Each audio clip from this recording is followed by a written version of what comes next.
Students, कैसे हैं सभी। देखिए, कल हमने जो टॉपिक पढ़ा था फंडामेंटल फोर्सेज इन नेचर किया था, उसके अंदर हम उसी को शुरू कर रहे हैं। मैं एक बार फिर से रिवाइज करवा रही हूँ। हमने 4 टाइप्स की जो है फंडामेंटल फोर्सेज पढ़े थे, जिसके अंदर हमारे पास में 2 कैसे थे, मैक्रोस्कोपिक लेवल के ऊपर पढ़े थे, 2 माइक्रोस्कोपिक। मैक्रोस्कोपिक यानी लार्ज स्केल लेवल के ऊपर, और ये क्या है, माइक्रोस्कोपिक। मैक्रोस्कोपिक का मतलब जो लार्ज रेंज तक लाई करते हैं, वो कौन कौन से आपके पास में, ग्रेविटेशनल फोर्स, और दूसरा आता है हमारे पास में इलेक्ट्रोमैग्नेटिक फोर्स।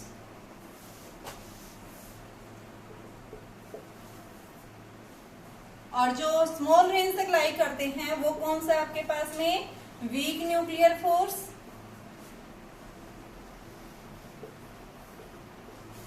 एंड सेकेंड है स्ट्रॉन्ग न्यूक्लियर फोर्स। अब हम जो बात करेंगे भाई कि आपके पास में ये फोर्सेस कैसे प्रोड्यूस होते हैं, क्या इनकी प्रॉपर्टीज होती है, कौन इनमें फील्ड पार्टिकल्स है, ठीक है। तो इनके बारे में हम स्टडी करेंगे 1 बाय 1। तो सबसे पहले हम बात कर रहे हैं कि आपके पास में नेचर के अंदर कितने टाइप्स के फोर्सेज हैं, 4 टाइप्स के। तो हम 1 बाय 1 इनके बारे में इंट्रोड्यूस करेंगे, इनके बारे में पढ़ेंगे हम। तो सबसे पहले हमारे पास में आता है ग्रेविटेशनल फोर्स। जो आपने 9th क्लास में पढ़ा है, ग्रेविटेशनल फोर्स क्या होता है।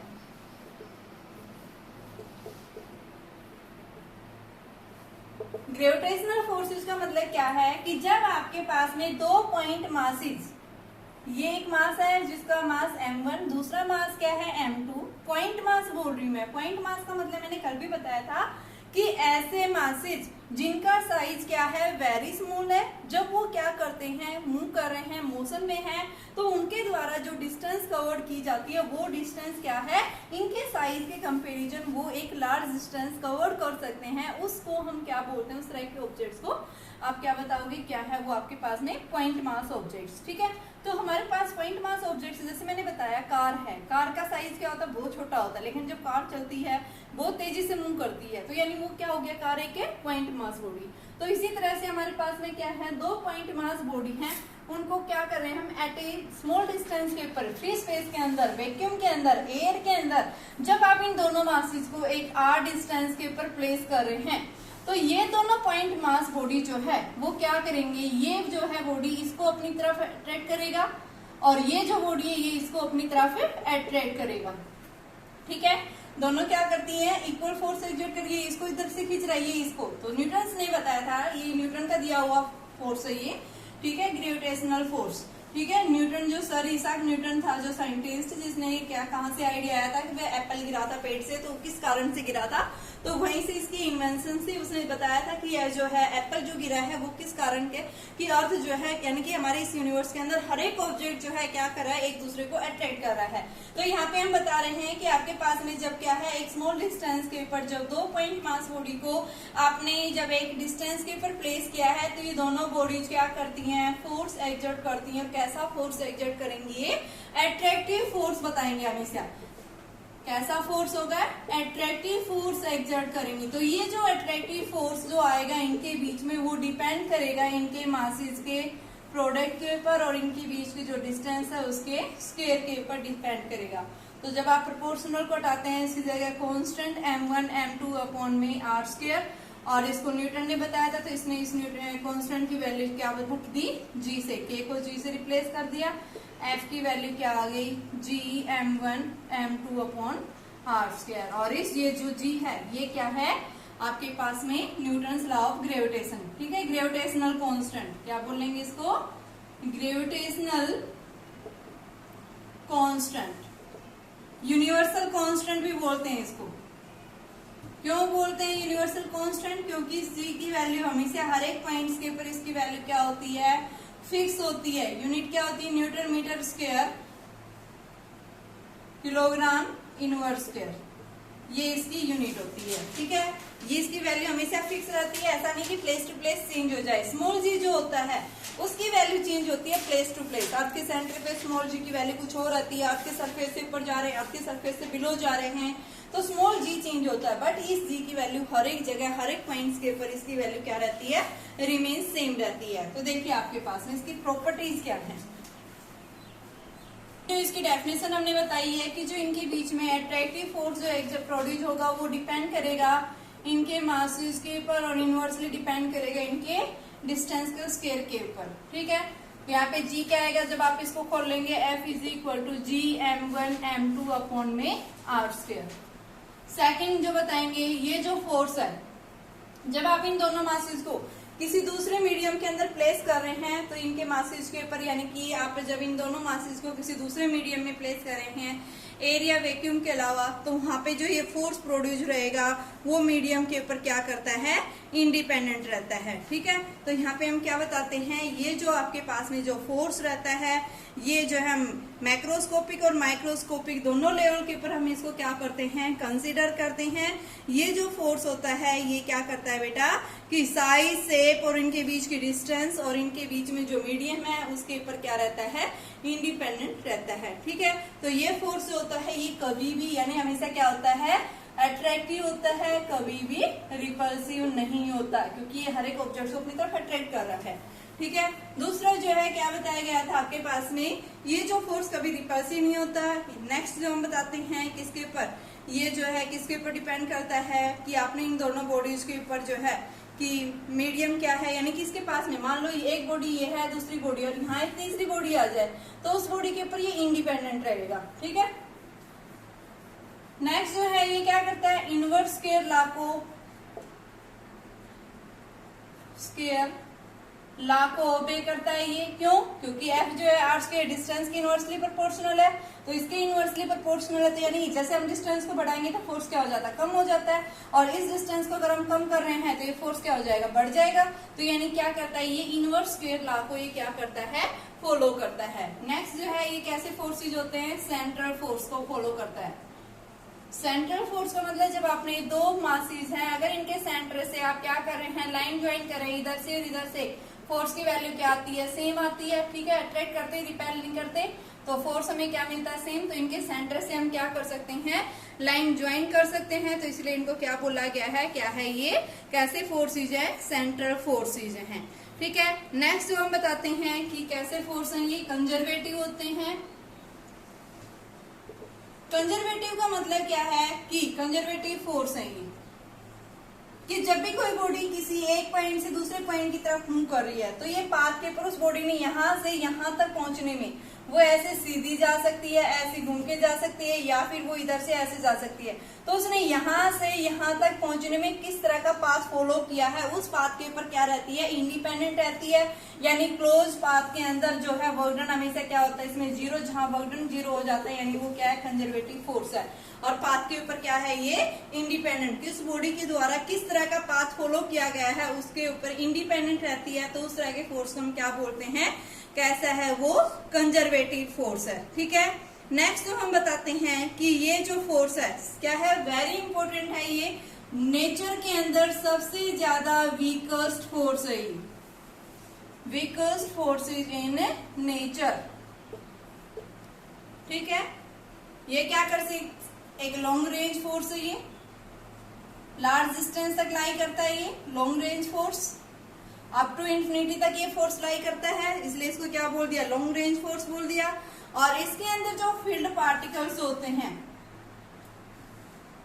Field particles which exchanges forces between two objects are graviton.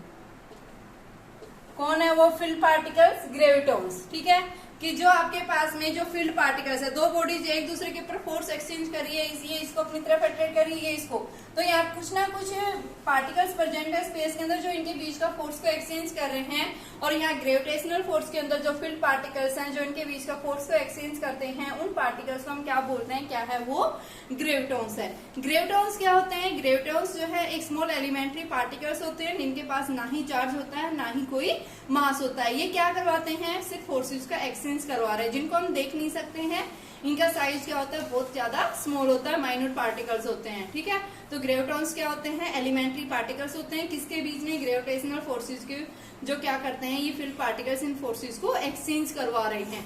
ठीक है, तो ये हमारे पास में क्या थी, ग्रेविटेशनल फोर्सेज की प्रॉपर्टीज पड़ी है। नेक्स्ट देखिए अभी सेकंड है हमारे पास में इलेक्ट्रोमैग्नेटिक फोर्स। इलेक्ट्रोमैग्नेटिक फोर्स नाम से इंडिकेट हो रहा है इलेक्ट्रिक प्लस मैग्नेटिक, इन दोनों के जो फोर्सेज का जो कॉम्बिनेशन आ रहा है उसको हम क्या बोल रहे हैं, इलेक्ट्रोमैग्नेटिक फोर्स। तो देखिए यहाँ पे इलेक्ट्रोस्टैटिक्स के अंदर देखो, जब चार्ज जो है जब रेस्ट में होगा क्या करेगा, वो इलेक्ट्रिक फील्ड क्रिएट करेगा, और उस इलेक्ट्रिक फील्ड के कारण यानी हम जो पढ़ते हैं जब चार्ज रेस्ट में होगा उसको हम क्या बोलते हैं, इलेक्ट्रोस्टैटिक्स। लेकिन जब चार्ज किस में होगा, मोशन में होगा, मोशन में होगा तो वो क्या करेगा, मैग्नेटिक फील्ड क्रिएट करेगा, और मैग्नेटिक फील्ड जो क्रिएट करता है उसमें हम क्या आते हैं, इलेक्ट्रोडायनामिक्स। डायनामिक्स का मतलब चार्जेस मोशन में है, ठीक है। तो यहाँ पे हम बात कर रहे हैं इलेक्ट्रोमैग्नेटिक फोर्स कि जब चार्जेस रेस्ट में है, चार्जेस मोशन में है, तो उनके बीच में जो फोर्स प्रोड्यूस होता है उसको हम इलेक्ट्रोमैग्नेटिक फोर्सेज बता रहे हैं। तो देखिए आपके पास में अगर आपके पास में दो सिमिलर, आपके पास जो ग्रेविटेशन फोर्स पड़ा था उसी तरह से हमारे पास इलेक्ट्रोस्टैटिक्स के अंदर भी सिमिलर हम उसी की तरह बात करेंगे। यहाँ पे आपके पास में क्या होता है, देखो 2 पॉइंट क्या होता है बेटा, चार्जेस Q1 एंड Q2। कैसे चार्जेस है, ये भी पॉइंट चार्जेस। पॉइंट चार्जेस का मतलब क्या है, इनका साइज क्या है, वेरी स्मॉल, लेकिन जब ये मोशन में आते हैं तो क्या करते हैं, वेरी हाईली स्पीड से क्या करते हैं, ये मूव करते हैं। इनको जो हमने एट आर डिस्टेंस पे इनको फ्री स्पेस वैक्यूम के अंदर प्लेस कर दिया, तो क्या होगा इनके बीच में कि जब दो चार्जेस, हम इलेक्ट्रोस्टैटिक्स के अंदर बात कर रहे हैं कि जब आप 2 पॉइंट चार्जेस को एट ए स्मॉल डिस्टेंस के ऊपर प्लेस कर रहे हैं तो ये दोनों बॉडी जो है, ये बॉडी जो है क्या करेगी, इसको रिपेल भी कर सकती है। ये डिपेंड करेगा आपके पास में चार्जेस का मैग्नीट्यूड दोनों लाइक है या अनलाइक है। लाइक होंगे तो क्या करेंगे, रिपेल करेंगे, अनलाइक होंगे तो क्या करेंगे, ये अट्रैक्ट करेंगे। तो क्या कह रहा है, जब आपके पास में ये दोनों चार्जेस एट ए स्मॉल डिस्टेंस के ऊपर फ्री स्पेस या वैक्यूम के अंदर प्लेस कर रहे हैं तो यहाँ इनके बीच में जो फोर्स ऑफ इंटरेक्शन प्रोड्यूस होगा वो फोर्स ऑफ इंटरेक्शन डिपेंड करेगा इनके चार्जेस के प्रोडक्ट के ऊपर, और साथ में इनवर्सली डिपेंड करता है स्क्वायर ऑफ द डिस्टेंस। ठीक है, ये जो फोर्स डिपेंड करता है अपने चार्जेस को कहाँ प्लेस किया है, मीडियम के अंदर या फ्री स्पेस के अंदर, उसकी वैल्यू चेंज हो जाती है। ठीक है, आपने ग्रेविटेशनल में क्या पढ़ा था, वो इंडिपेंडेंट रहता है, आप चाहे कहीं पे प्लेस कर लो उसकी फोर्स की वैल्यू क्या रहेगी, रिमेन सेम रहेगी। ठीक है, तो यहाँ पे हम क्या बताते हैं कि आपके पास में जो इलेक्ट्रोमैग्नेटिक फोर्स जो है या इलेक्ट्रोस्टैटिक फोर्स के अंदर हम बात कर रहे हैं, जब दो चार्जेस को आपने एट ए स्मॉल डिस्टेंस के ऊपर आपने प्लेस किया है कहाँ पे, फ्री स्पेस या वैक्यूम के अंदर, तो इनके बीच में जो फोर्स ऑफ इंटरेक्शन है, फोर्स ऑफ इंटरेक्शन का मतलब ये फोर्स जो है मे बी अट्रैक्टिव भी हो सकता है और मे बी रिपल्सिव भी। तो जो फोर्स ऑफ इंटरेक्शन जो है वो डिपेंड करता है product of their charges and inversely proportional to the square of distance. जब आप इन दोनों को कंबाइन करते हैं तो हमारे पास में Q1 Q2 upon r square, और प्रोपोर्शनल को हटाते हैं तो K Q1 Q2 upon r square. अगर आपने क्या लिया है यहाँ पे SI सिस्टम में, आप क्या ले रहे हैं, K की वैल्यू फ्री स्पेस में रखा हुआ है तो 1/4 पाई एप्सिलॉन नॉट, तो F की वैल्यू जो है वो क्या आ गई, 1/4 pi epsilon naught Q1 Q2 upon r square. ये एप्सिलॉन नॉट जो है ये क्या है, electrical permittivity of the medium, या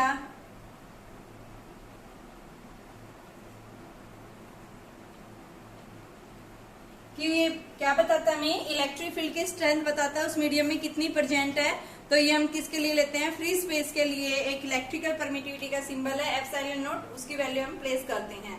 तो आपके पास में इसकी वैल्यू जो होती है, एप्सिलॉन नॉट की वैल्यू जो आती है बेटा वो होती है 8.815 इंटू 10⁻⁻12, और जब आप इसकी वैल्यू रखते हैं तो आपके पास K की वैल्यू आ जाती है 1/4 पाई एप्सिलॉन नॉट, और इसकी वैल्यू 9 इंटू 10⁻9 होती है। हम न्यूमेरिकल्स में ये वैल्यू यूज करते हैं।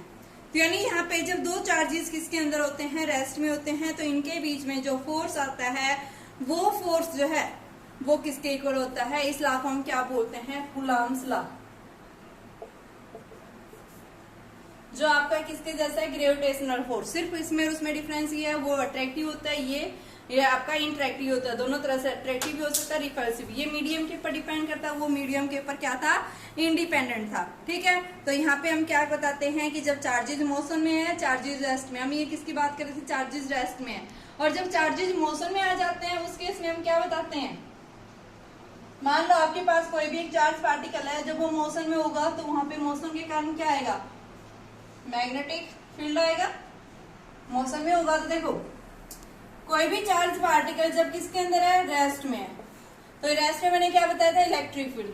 कोई भी चार्ज पार्टिकल मोशन, मोशन का मतलब v जो है अगर क्या है उसका कांस्टेंट, यानी जब उसकी स्पीड कांस्टेंट है, कांस्टेंट स्पीड से जब वो मोशन में है तो क्या करेगा वो, मैग्नेटिक फील्ड। लेकिन अगर चार्ज पार्टिकल क्या कर रहा है, एक्सेलरेट कर रहा है, तो एक्सेलरेटेड मोशन में होगा तो वो क्या करेगा कि आपके electric field as well as magnetic field will be create and also produce electromagnetic waves। ठीक है, इलेक्ट्रोमैग्नेटिक वेव्स।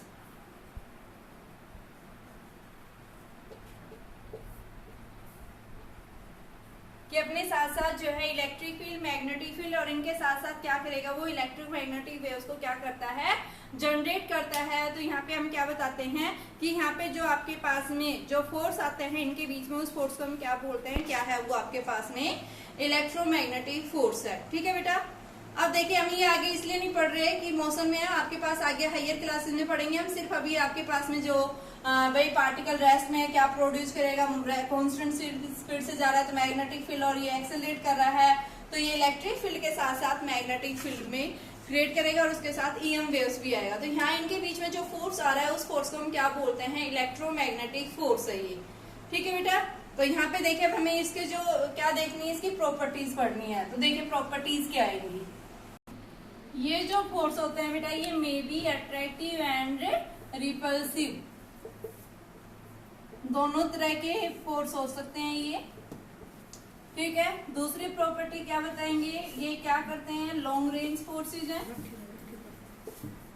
उसके कंपैरिजन थोड़ा सा ये वीक हो जाते हैं। ठीक है, यानी सबसे वीकेस्ट फोर्स वे थे, उससे जो है उसमें तो इंफिनिटी तक हमें फोर्स मिल रहा था ग्रेविटेशनल में, लेकिन ये थोड़ा सा इंफिनिटी से कम रेंज तक लाई करेंगे ये। थर्ड जो बताते हैं ये कैसे होते हैं, सेंट्रल फोर्स है ये।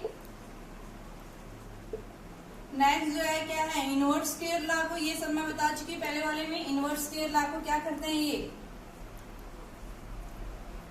लॉ को भी फॉलो कर रहे हैं ये। ठीक है, नेक्स्ट जो प्रॉपर्टी बता रहे हैं कि आपके पास भाई इनवर्स स्क्वायर लॉ हो गया, सेंट्रल हो गया, लॉन्ग रेंज फोर्स हो गया, ये जो है फोर्सेस क्या हो सकते हैं, अट्रैक्टिव और रिपल्सिव, दोनों तरह के फोर्स हो सकते हैं। ये जो फोर्स होते हैं ये भी आपके पास में क्या होते हैं कि ये जो फोर्स होते हैं ये भी कंजर्वेटिव इन नेचर होते हैं, इन नेचर। नेक्स्ट जो हम बता रहे हैं ये जो फोर्सेज होते हैं ये क्या होते हैं, 10 की power 36 times more stronger then gravitational forces.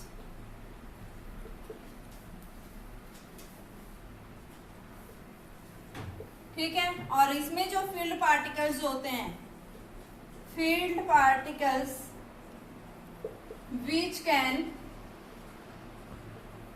exchanges the forces are photon। कौन होते हैं इसमें, फोटोन्स। फोटोन्स क्या होते हैं, ये जो है फोटोन्स के पास जो सन से जो रेडिएशन सारी किस फॉर्म में आ रही है, फोटोन्स के फॉर्म में। इनके पास क्या होती है, carry energy, carry energy, but they have no rest mass। ये क्या करते हैं, लाइट की स्पीड से, यानी लाइट की स्पीड से क्या करते हैं, ये मूव करते रहते हैं, मोशन में रहते हैं हमेशा ये। ठीक है, लाइट की स्पीड से क्या करते हैं, किसी भी मीडियम के अंदर क्या कर सकते हैं, ये मूव कर सकते हैं। इनके पास ना ही कोई चार्ज होता है, ठीक है। रेस्ट मास क्या होता है इनका, 0 होता है और इनके पास एनर्जी कैरी करती हैं और नो चार्ज, ना ही कोई इनके पास चार्ज रहता है। ठीक है। और light is they move with C का मतलब लाइट की स्पीड से। ठीक है बेटा, तो ये क्या करते हैं, लाइट की स्पीड से मूव करते हैं, ना इनके पास चार्ज होता है, इनके पास एनर्जी होती है। ठीक है, एनर्जी होने की वजह से क्या करते हैं, ये मूव करते रहते हैं। ठीक है, मौसम में रहते हैं ये पार्टिकल्स और लाइट की स्पीड से किसी भी मीडिया में प्रोपेगेट कर सकते हैं। तो यहाँ पे जो फोर्सेस का एक्सचेंज करवाता है वो फील्ड पार्टिकल्स कौन हुए, फोटॉन्स आएंगे। ठीक है, देखिए भी नेक्स्ट है strong nuclear force. Strong nuclear forces किसके बीच में प्रोड्यूस होते हैं, जब आपके पास में एटम के अंदर हम बात करते हैं, एटम के सेंट्रल कोर में क्या होता है, न्यूक्लियस, इसके अंदर क्या होता है, पॉजिटिव चार्ज, इसमें क्या होता है, प्रोटॉन न्यूट्रॉन्स होते हैं। तो यार न्यूक्लियस के अंदर जो न्यूक्लियॉन्स किसको बोल रहे हैं बेटा, प्रोटॉन प्लस न्यूट्रॉन्स। इस प्रोटॉन न्यूट्रॉन्स को जो होल्ड करके कर रहा है, यानी जो न्यूक्लियस को इस न्यूक्लियस के अंदर क्या कर रहा है, टाइटली होल्ड कर रहा है, इनको बाउंड करके रख रखा है। वो किस कारण से, ड्यू टू द जो है स्ट्रॉन्ग न्यूक्लियर फोर्स। ठीक है, यहाँ प्रोटॉन के बीच में क्या हो सकता है, रिपल्सिव फोर्स हो सकता है, क्योंकि चार्ज है यहाँ पे, न्यूट्रॉन के बीच में कोई चार्ज नहीं होता। तो क्या कह रहा है, न्यूक्लियस के अंदर क्या होता है, रिपल्सिव फोर्स जो है वो क्या होता है कि, और यहाँ देखो आपके पास में जो ये इनके बीच में जो प्रोटॉन्स के बीच में जो रिपल्सिव फोर्स होता है वो इतना ज्यादा स्ट्रॉन्ग नहीं होता कि वो क्या कर पाए इस न्यूक्लियस के अंदर प्रोटॉन न्यूट्रॉन्स को क्या कर सके, होल्ड कर सके। तो यहाँ पे क्या बताया गया है कि आपके पास में यहाँ पे इनको होल्ड करने के लिए कैसा फोर्स चाहिए, एक अट्रैक्टिव फोर्स चाहिए। तो अट्रैक्टिव फोर्स कौन सा है, आपका न्यूक्लियर फोर्स। ये न्यूक्लियर फोर्स क्या कर रहा है, इस न्यूक्लियस के अंदर जो प्रोटॉन न्यूट्रॉन्स है इनको टाइटली होल्ड कर रहा है, टाइटली बाउंड कर रहा है। तो यहाँ पे जो इनके बीच में जो फोर्स लग रहा है, ये स्ट्रॉन्ग अट्रैक्टिव फोर्स जो एक्सर्ट हो रहा है न्यूक्लियस के अंदर, जो न्यूक्लियस के साइज तक, न्यूक्लियस का साइज कितना है, 10⁻⁻15 मीटर, इतने डिस्टेंस तक ये जो फोर्स एक्सर्ट हो रहा है, जो न्यूक्लियस के अंदर प्रोटॉन न्यूट्रॉन्स को जो टाइटली क्या कर रहा है, बाउंड कर रहा है, वो फोर्स जो होता है उस फोर्स को हम क्या बोलते हैं, क्या है बेटा, ये स्ट्रॉन्ग न्यूक्लियर फोर्स। तो स्ट्रॉन्ग न्यूक्लियर फोर्स हम क्या बताएंगे कि न्यूक्लियस के अंदर जो न्यूक्लियॉन्स प्रेजेंट होते हैं, उन न्यूक्लियॉन्स को जो टाइटली बाउंड कर रहा है, यानी उनको जो होल्ड कर रहा है, वो होल्ड कौन कर रहा है, आप यहाँ क्या बताएंगे, आपके पास में ये स्ट्रॉन्ग अट्रैक्टिव फोर्स होता है। इस अट्रैक्टिव फोर्स को हम क्या बोलते हैं, क्या है ये, न्यूक्लियर फोर्स। तो यहाँ पे इनको जो होल्ड कर रहा है उस फोर्स को हम क्या बताएंगे, कैसा फोर्स है ये, आपके पास में स्ट्रॉन्ग न्यूक्लियर फोर्स है। और ये स्ट्रॉन्ग न्यूक्लियर फोर्स जो होता है, ये क्या होता है, सबसे ज्यादा स्ट्रॉन्गेस्ट फोर्स, ये जो न्यूक्लियर रिपल्सिव फोर्स से भी ज्यादा स्ट्रॉन्ग होता है। कितना टाइम्स स्ट्रॉन्ग होता है, 100 टाइम्स। ठीक है, जो स्ट्रॉन्ग न्यूक्लियर फोर्स जो है, strong nuclear force is 100 times more stronger than repulsive force. ठीक है, जो रिपल्सिव फोर्स जो है उससे 100 टाइम्स क्या होता है, ये स्ट्रॉन्ग होता है। ठीक है, तो इस वजह से क्या कर रहा है, इस न्यूक्लियस के अंदर जो प्रोटॉन जो है, या फिर प्रोटॉन न्यूट्रॉन्स या न्यूट्रॉन जो है, इनको क्या कर रहा है, ये टाइटली बाउंड कर रहा है। ये जो है न्यूक्लियस जो स्टेबल हो रहा है, वो किस कारण, क्योंकि यहाँ रिपल्सिव के कारण क्या हो जाता है, ये बाहर निकल जाता है। तो यहाँ पे स्टेबल कौन कर रहा है, सेंट्रल एटम के सेंट्रल कोर में ये स्ट्रॉन्ग न्यूक्लियर फोर्स एक्सर्ट हो रहा है, जिसकी, और ये कितनी डिस्टेंस तक वैलिड होता है, 10⁻⁻15 मीटर तक वैलिड होता है ये। ठीक है, तो यहाँ पे हम क्या बताते हैं, ये जो फोर्स होता है ये क्या होता है कि रेंज फोर्स है, ये शॉर्ट रेंज फोर्स बेटा। ये क्यों हुआ है कि जैसे आप इसे 10⁻⁻15 मीटर से डिस्टेंस को इंक्रीज कर देते हैं, कि इंक्रीज आर की वैल्यू, ये डिस्टेंस जैसे इंक्रीज कर देते हैं, तो फोर्स आपका क्या हो जाएगा, ये वीक हो जाएगा, ये होल्ड नहीं कर पाएगा इस न्यूक्लियस को। तो यहाँ पे हम क्या बताते हैं, ये शॉर्ट रेंज फोर्स है। जैसे जैसे आप डिस्टेंस उसकी बढ़ाते जाते हैं, इस फील्ड की, इस फोर्स की वैल्यू क्या हो जाती है, डिक्रीज हो जाती है, नेग्लिजिबल स्मॉल हो जाती है, और इलेक्ट्रिकल फोर्स क्या आ जाता है, वहां पे आ जाता है। ठीक है, नेक्स्ट जो हम क्या बताते हैं, इसकी जो प्रॉपर्टी है वो क्या है, ये जो है सबसे ज्यादा स्ट्रॉन्गेस्ट फोर्स है, ये डज नॉट होल्ड बताएंगे, hold nucleus in atom. Next जो हम क्या बता रहे हैं, स्ट्रॉन्गेस्ट फोर्स है ये इन नेचर, नेक्स्ट जो है हम बता रहे हैं यहाँ पे कि ये जो फोर्स है स्ट्रॉन्गेस्ट हो गया, फोर्सेज हो गया ये नीचे, ये इतनी डिस्टेंस तक वैलिड करता है, शॉर्ट रेंज का मतलब ये इतनी डिस्टेंस तक ही वैलिड होगा, ठीक है। और नेक्स्ट जो हम बताते हैं ये जो फोर्सेज हैं कैसे होते हैं, नॉन सेंट्रल होते हैं, चार्ज के ऊपर इंडिपेंडेंट रहते हैं, चार्ज इंडिपेंडेंट फोर्सेस। देखो प्रोटॉन प्रोटॉन पॉजिटिव पॉजिटिव, तो पॉजिटिव पॉजिटिव के बीच में क्या ये एग्जैक्ट होगा, तो ये क्या कर रहा है चार्ज के ऊपर, ये क्या कर रहा है इंडिपेंडेंट, वो चाहे चार्ज कैसा भी हो इनके बीच में क्या रहेगा, ये चार्ज क्या होगा, ये फोर्स एक्सर्ट होगा। ये हमेशा कैसे होते हैं, अट्रैक्टिव इन नेचर होते हैं, अट्रैक्टिव इन नेचर। ये जो फोर्सेज होते हैं कैसे होते हैं बेटा, अट्रैक्टिव होते हैं नेचर के अंदर, नॉन सेंट्रल है, और साथ में ये कैसे हैं, non conservative forces, non conserve नहीं होते ये, नॉन कंजर्वेटिव फोर्सेज। और इनके जो फील्ड पार्टिकल्स होते हैं, जो इनके फोर्सेज का जो एक्सचेंज करवाता है वो कौन होते हैं आपके पास में, पाई मैसोन्स। कौन है फील्ड पार्टिकल्स यहाँ पे, पाई मैसोन्स। क्या होते हैं ये, एलिमेंट्री पार्टिकल्स होते हैं, जिनके पास में क्या होता है, ये मैसोन्स जो पार्टिकल्स होते हैं ये करवाते हैं कि इनके बीच का जो फोर्स एक्सचेंज यानी स्ट्रॉन्ग न्यूक्लियर फोर्स के बीच में इन फोर्सेज का जो एक्सचेंज करवाते हैं पाई मैसोन्स होते हैं। ये ब्रायन्स के जो एलिमेंट्री पार्टिकल्स होते हैं इनके पास में जो है क्या होता है बेटा, चार्ज भी होता है, इनके पास स्पिन भी होती है, स्पिन होती है इनके पास -1 के आसपास होती है अराउंड, ठीक है। तो ये क्या है, एक एलिमेंट्री पार्टिकल्स होते हैं जो पाई मैसोन्स हैं, ठीक है। और यहाँ पे हम मैसोन्स जो बताते हैं ये क्या होते हैं, ये कायोन्स या पायोन्स की फॉर्म में एग्जिस्ट करते हैं। ये आपके पास में जो है इनके पास में क्या होता है, न्यूट्रॉन और प्रोटॉन्स इनके अंदर न्यूक्लियस के अंदर प्रेजेंट होता है, जो क्या करवाते हैं, इनके प्रोटॉन न्यूट्रॉन्स के बीच में ये क्या करवा रहे हैं, स्ट्रॉन्ग न्यूक्लियर फोर्सेज का एक्सचेंज करवाते हैं। तो उन फील्ड पार्टिकल्स को हम क्या बोलते हैं, क्या है वो, पाई मैसोन्स, ठीक है। एलिमेंट्री पार्टिकल है, सिर्फ ये याद रखो।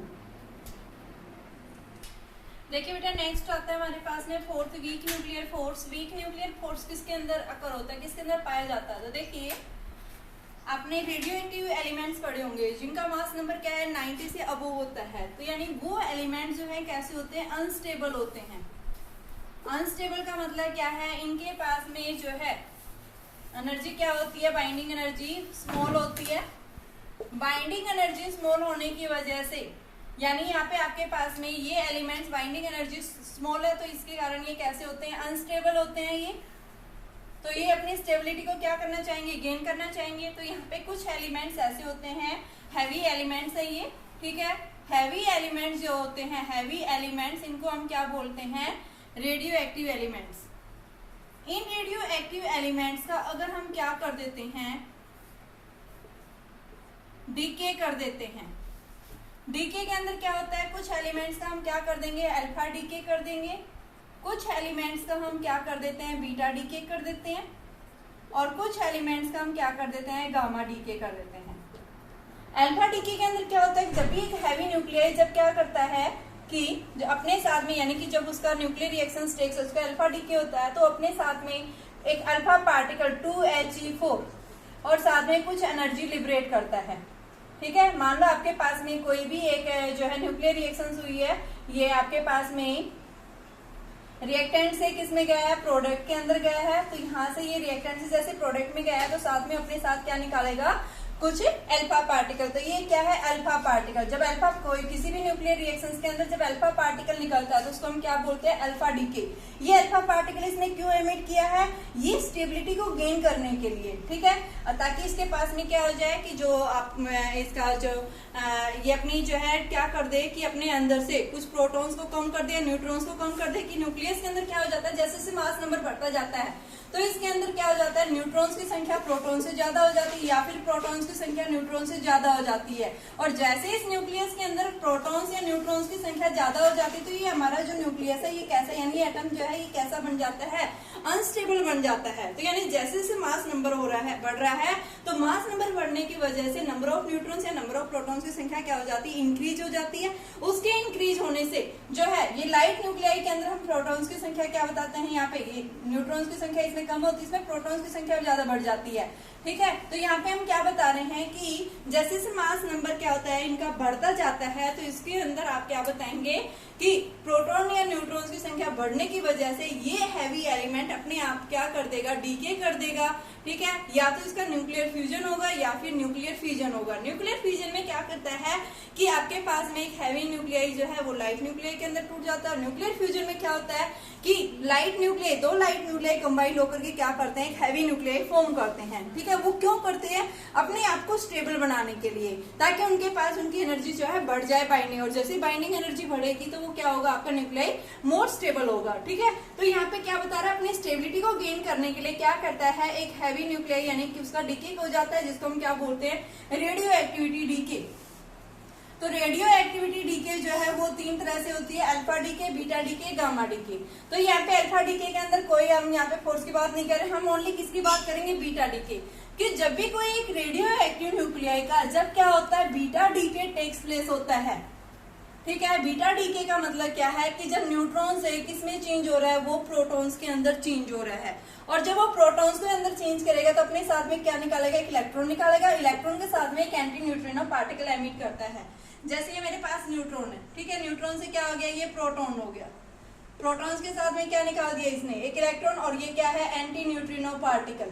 ठीक है, एंटी न्यूट्रिनो पार्टिकल से एक एलिमेंट्री पार्टिकल है, इसके पास ना ही कोई चार्ज होता है ना ही कोई मास होता है। ये सिर्फ किस लिए लिया जाता है कि जब आपके पास ये न्यूक्लियर रिएक्शंस क्या हो रही है, टेक्स प्लेस हो रही है, तो यहाँ पे इसकी एनर्जी और इसके मोमेंटम को कंजर्व करने के लिए ये जो है क्या करेगा, बीटा माइनस डीके हुआ है तो ये अपने साथ में क्या करता है, कुछ एंटी न्यूट्रिनो पार्टिकल्स को एमिट करता है। तो यहाँ पे हम क्या बता रहे हैं, जब भी बीटा माइनस या बीटा प्लस में क्या होता है कि आपके पास में एक प्रोटॉन जो है वो जब न्यूट्रॉन में टूटता है तो अपने साथ में एक पॉजिट्रॉन निकालता है और साथ में न्यूट्रिनो पार्टिकल को एमिट करता है। तो ये क्या हुआ, बीटा डीके टेक्स प्लेस हुआ।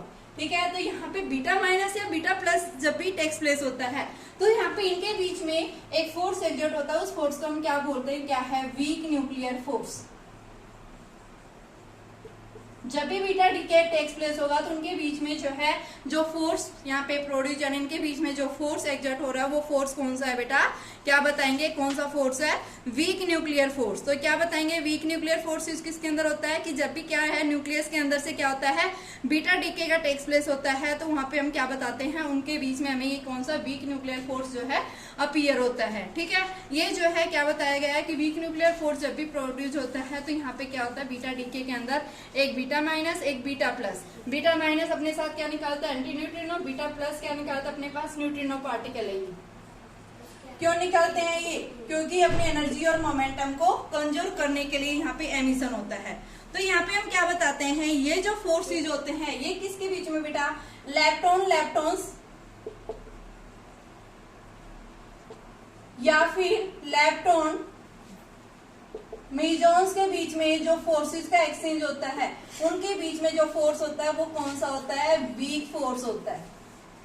ठीक है, तो लेप्टॉन या लेप्टॉन मेजॉन्स जो हैं ये क्या है, आपके एलिमेंट्री पार्टिकल्स होते हैं जिनके अंदर क्या होता है, इलेक्ट्रॉन न्यूट्रॉन्स होते हैं, जिनका अंदर जो है क्या होता है, मास इंटरेक्ट होता है। ठीक है, तो यहाँ पे हम क्या बताते हैं, लेप्टॉन या मेजॉन्स जो होते हैं जैसे आपके इलेक्ट्रॉन्स की तरह या फिर जो न्यूट्रॉन्स की तरह एलिमेंट्स होते हैं, तो इनके बीच में जो फोर्स इन्वॉल्व होता है वो कौन सा, वीक न्यूक्लियर फोर्स बता रहा है।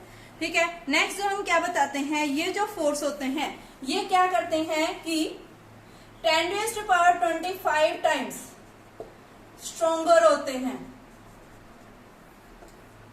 Then gravitational force.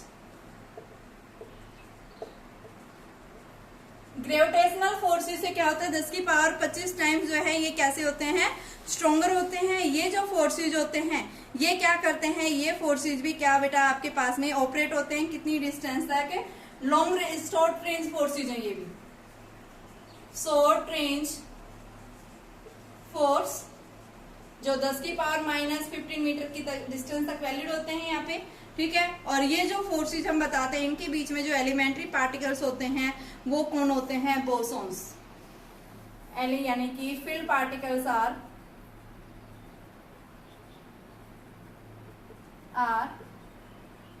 बोसॉन्स। ठीक है। शॉर्ट रेंज होते हैं, नॉन सेंट्रल होते हैं, ये फोर्स भी स्मॉल डिस्टेंस तक ही वैलिड करते हैं। ये फोर्स जो होते हैं क्या होते हैं कि आपके पास में जो ग्रेविटेशनल फोर्स है क्या है 10 की पावर 25 टाइम्स क्या होते हैं, स्ट्रोंगर होते हैं। ठीक है, तो देखिए एक बार इनका ऑर्डर याद करने का। सबसे ज्यादा वीकेस्ट फोर्स कौन सा है? वीकेस्ट फोर्स इन नेचर कौन सा है? Gravitational force.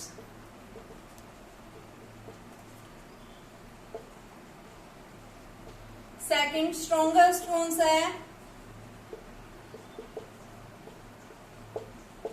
Strong nuclear.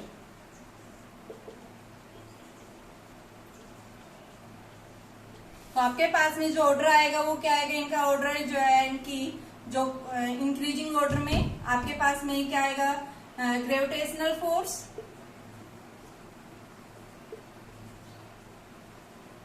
फिर उसके बाद में वीक न्यूक्लियर फोर्स, फिर उसके बाद में इलेक्ट्रोमैग्नेटिक, और फिर उसके बाद में आपका स्ट्रॉन्ग न्यूक्लियर फोर्स। और इसका ऑर्डर क्या होता है? 1:10 की पावर 25, 10 की पावर 36, 10 की पावर 38, ये ऑर्डर होता है। सबसे वीकेस्ट, सबसे ज्यादा स्ट्रॉन्गेस्ट। ये जो है 10 की पावर 25 टाइम स्ट्रॉन्गर होता है किससे? ग्रेविटेशनल फोर्स से। ये जो आपके पास में इलेक्ट्रोमैग्नेटिक फोर्स होता है ये 10 की पावर 36 टाइम स्ट्रॉन्गर होता है किससे? ग्रेविटेशनल फोर्स से। और स्ट्रॉन्गेस्ट न्यूक्लियर फोर्स जो होता है ये 10 की पावर 38 टाइम्स क्या होता है? स्ट्रॉन्गर होता है। इसके अंदर फील्ड पार्टिकल्स कौन है? वीकेस्ट है ये पाईमेसोन्स होते हैं इसके अंदर। स्ट्रॉन्गेस्ट के अंदर क्या बताया आपके पास में? जो स्ट्रॉन्ग न्यूक्लियर फोर्स होता है इसके अंदर हमारे पास में जो फील्ड पार्टिकल्स होते हैं वो क्या है? पाईमेसोन्स है बेटा। इसके अंदर मैंने बताया बोसोन्स, इसके अंदर क्या है? पाईमेसोन्स। ग्रेविटेशनल, ये आपके पास में ग्रेविटेशनल फोर्स के ग्रेविटॉन्स हैं। ठीक है, वीक में अंदर मैंने अभी क्या बताया है? ये आपके पास में बोसोन्स, और इलेक्ट्रोमैग्नेटिक में फोटॉन्स, और स्ट्रॉन्ग न्यूक्लियर फोर्स में पायोन्स। तो ये आपके फील्ड पार्टिकल्स आपको याद रखने हैं। ये जो फोर्सेज है ये अप टू इंफिनिटी तक क्या करते हैं? ये वैलिड होते हैं। वीक न्यूक्लियर फोर्सेज जो है शॉर्ट रेंज फोर्स होते हैं जो कहाँ तक 10⁻⁻15 मीटर तक वैलिड होते हैं। तो इलेक्ट्रोमैग्नेटिक फोर्स होते हैं ये ग्रेविटेशनल फोर्स से कंपैरिजन थोड़ा स्मॉल डिस्टेंस तक लाई करते हैं। है तो लॉन्ग रेंज लेकिन इसके कंपैरिजन इतने जो है ये जो है इतनी डिस्टेंस तक लाई नहीं करेंगे। ठीक है, डिस्टेंस कम हो जाती है। और ये स्ट्रॉन्ग न्यूक्लियर फोर्स जो सबसे ज्यादा स्ट्रॉन्गेस्ट है ये भी क्या करते हैं? एटम का जो न्यूक्लियस का जो साइज होता है 10⁻⁻15 मीटर की डिस्टेंस तक ही क्या करते हैं? ये वैलिड होते हैं।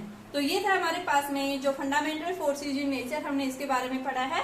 तो आप इसको अच्छे से पढ़ना बेटा, 2 टाइम्स इस वीडियो को सुनना, इसके अपने नोट्स बना लेना। कल से जो है हम अपना मेन टॉपिक जो है, जो हमारे पास में एग्जाम के अंदर जो क्वेश्चंस पूछे जाते हैं, हम वहां से अपना टॉपिक कल से स्टार्ट कर देंगे।